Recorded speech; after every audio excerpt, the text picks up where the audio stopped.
Hi hello నమస్తే. Chicken curry అయితే చాలా సింపుల్గా అయితే ప్రిపేర్ చేసుకోవచ్చు అండి. ఫస్ట్ ఏమో 1 కేజీ చికెన్ అయితే తీసుకొని మంచిగా వాష్ చేసేసుకున్న తర్వాత కొద్దిగా సాల్ట్, పసుపు, కారం, కొద్దిగా ఆయిల్ వేసి చికెన్ బాగా కలుపుకోవాలండి. కారం బాగా పట్టేలాగా అనమాట.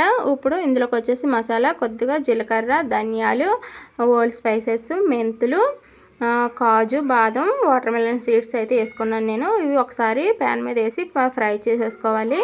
లైట్గా అయితే ఫ్రై చేసుకున్న తర్వాత ఇప్పుడు తీసేసుకొని మిక్సీలో వేసుకున్న తర్వాత ఇందులోకే కొద్దిగా అల్లము, వెల్లుల్లిపాయలు కూడా వేసుకొని మొత్తం కొద్దిగా వాటర్ వేసి బాగా మెత్తగా అయితే పేస్ట్ లాగా మిక్సీ పడేసి ఇప్పుడు ఆయిల్ వేసుకోవాలి. బ్యాండ్ పెట్టుకొని ఇప్పుడు ఇందులోకి కొద్దిగా జీలకర్ర, ఆనియన్స్, పచ్చిమిర్చి వేసి ఫ్రై చేసుకున్న తర్వాత మనం చికెన్ కలిపి పెట్టుకున్న చికెన్ కూడా వేసేసుకొని ఒకసారి ఈ విధంగా అయితే కలిపేసుకోవాలండి. వాటర్ అయితే ఏమీ అవసరం లేదు. చికెన్లో పడే వాటర్ వస్తుంది కదా, ఒక 10 మినిట్స్ అయితే మూత పెట్టుకొని ఉంచితే చూసారు కదా ఈ విధంగా అయితే అవుతుందన్నమాట. ఇప్పుడు ఇందులోకి మనం మిక్సీ పట్టిన పేస్ట్ను కూడా వేసేసుకొని మరొకసారి అయితే ఈ విధంగా అయితే కలిపేసుకోవాలండి. చూసారు కదా.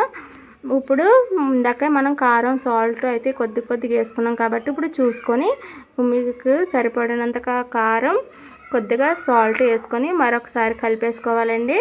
ఇప్పుడు మిక్సీ పట్టిన గిన్నెలోకి కొద్దిగా వాటర్ తీసుకొని ఆ వాటర్ కొద్దిగా వేస్తే సరిపోతుందన్నమాట.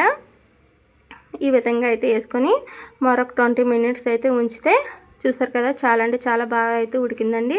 ఇప్పుడు ఇందులోకి వచ్చేసి కరివేపాకు, కొద్దిగా కసూరి మేతి వేసుకుంటే చాలా అంటే చాలా బాగుంటుంది టేస్ట్. చపాతీకైనా రైస్కైనా ఒకసారి ఈ విధంగా అయితే ట్రై చేయండి. టేస్ట్ అయితే చాలా అంటే చాలా బాగుంటుందండి. ఓకేనండి, బాయ్ బాయ్.